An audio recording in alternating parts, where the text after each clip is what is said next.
श्री शिवाय नमस्तुभ्यम। गुरुजी पंडित जी प्रदीप मिश्रा जी ने चोट लगने के पहले की कथाओं में गुरुजी ने अभी जो शिवरात्रि आई थी, महाशिवरात्रि, उस समय जो कथा चल रही थी, उस कथा में गुरुजी ने शिवरात्रि के दिन, जी हाँ, मासिक शिवरात्रि के दिन करने वाले कुछ नए उपायों की जानकारी दी थी।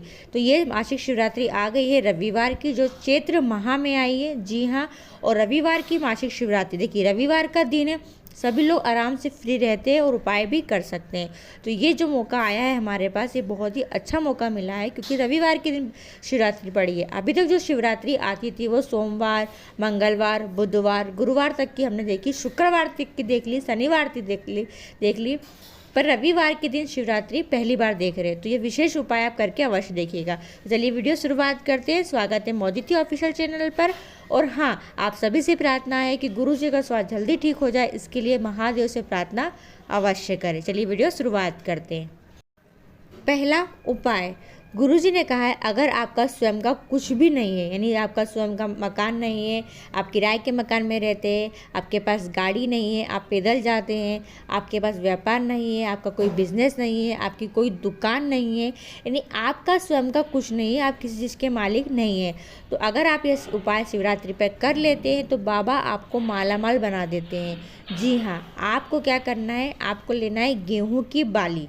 जी हाँ, आपको लेना है गेहूं की बाली। पर गेहूं की बाली अब आपको अगर नहीं मिल पाए तो गुरुजी ने इसका भी सॉल्यूशन बताया था। आप ले सकते हैं 12 गेहूं के दाने। जी हाँ, कितने दाने? 12 गेहूं के दाने। अब 12 गेहूं के दाने आपको शिवालय जाकर शिवलिंग के ऊपर समर्पित करना है। जी हाँ, 12 की 12 दाने शिवलिंग पर समर्पित कर दे, और समर्पित करने के बाद उन्हीं 12 दानों को वापस अपने पास उठा लें, यानी रख लें। ठीक है, चढ़ाएंगे, वापस आपको 12 दाने उठा लेना है, और उन 12 दानों में से एक दाना आपको शिवलिंग पर समर्पित फिर से कर देना है। तो अपने पास कितने दाने बच गए हैं? 11 दाने बच गए हैं।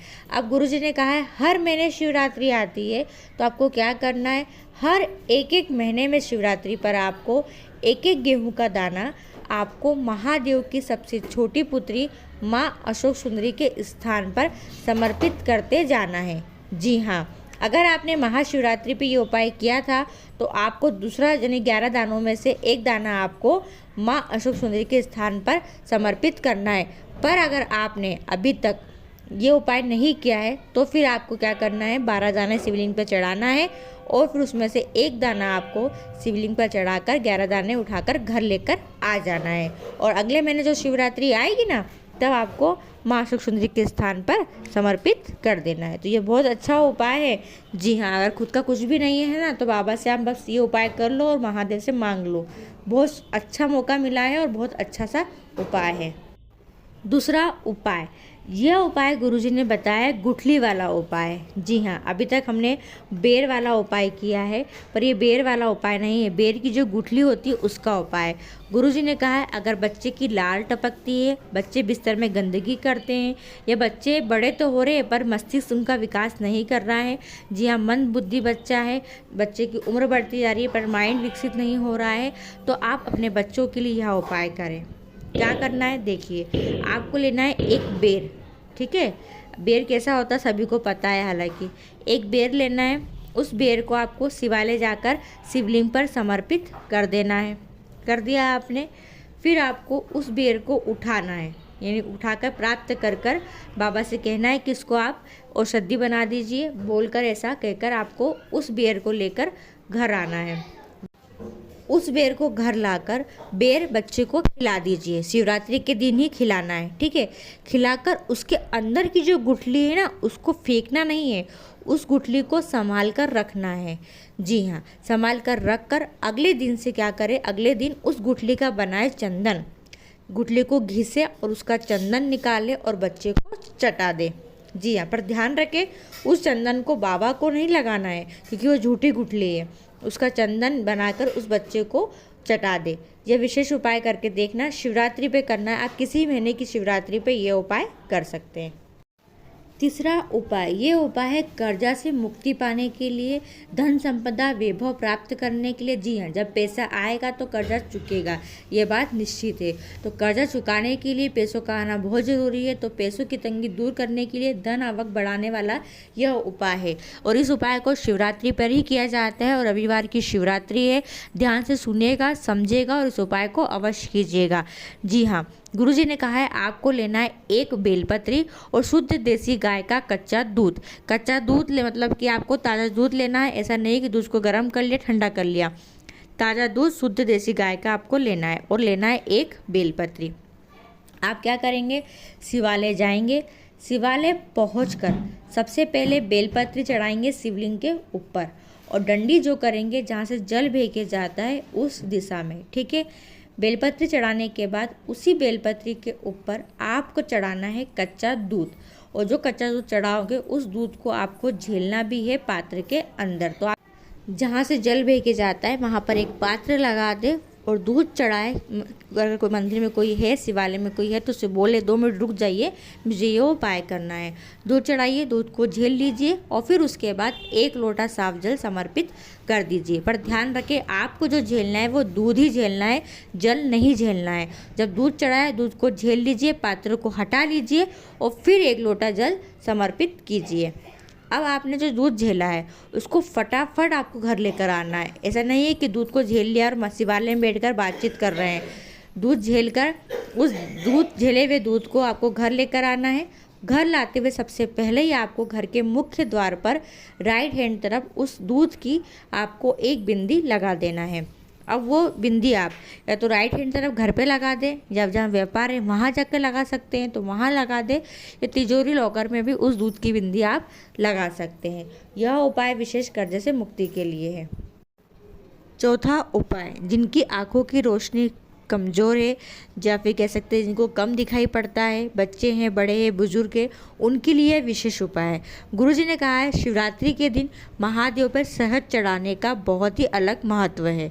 पर अगर किसी की आंखों की रोशनी बहुत ज़्यादा कमज़ोर है, जी हाँ, गुरुजी ने एग्जाम्पल भी दिया, उदाहरण दिया कि मेरे बेटे को बहुत मोटा चश्मा लगा था और आपने देखा होगा अब वो चश्मे का नंबर कम हो गया है। तो उसके लिए गुरुजी ने बताया है आप क्या करें। देखिए, शिवरात्रि के दिन रात के 12 बजे करना है ये उपाय।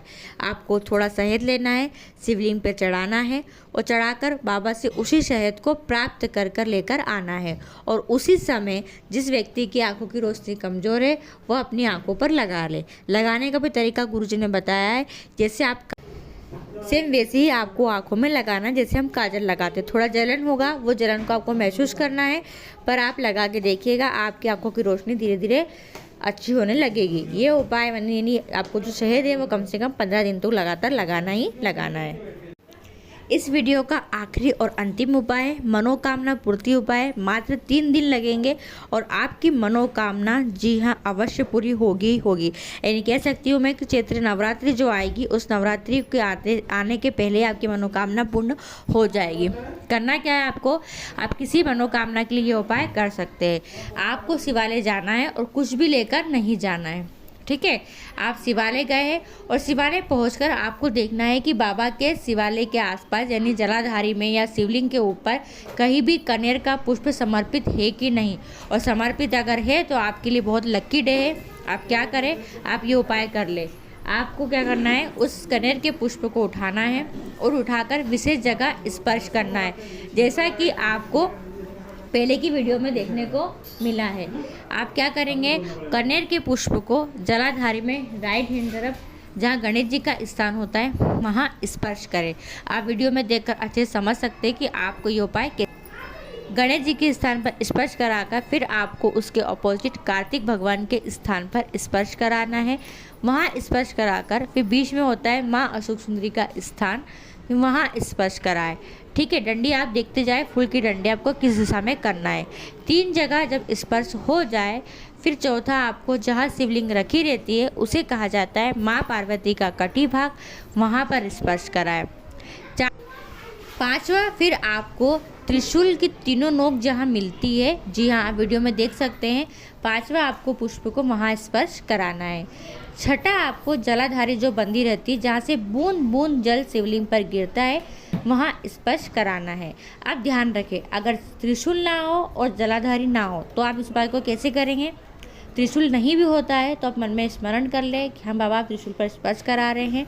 और जलाधारी नहीं हो तब आप क्या करें, जलाधारी की 5 कन्या यानी महादेव की 5 कन्याओं का नाम लेकर शिवलिंग पर स्पर्श कराएं और शिवलिंग पर स्पर्श कराकर उठाकर फिर शिवलिंग पर समर्पित कर दें।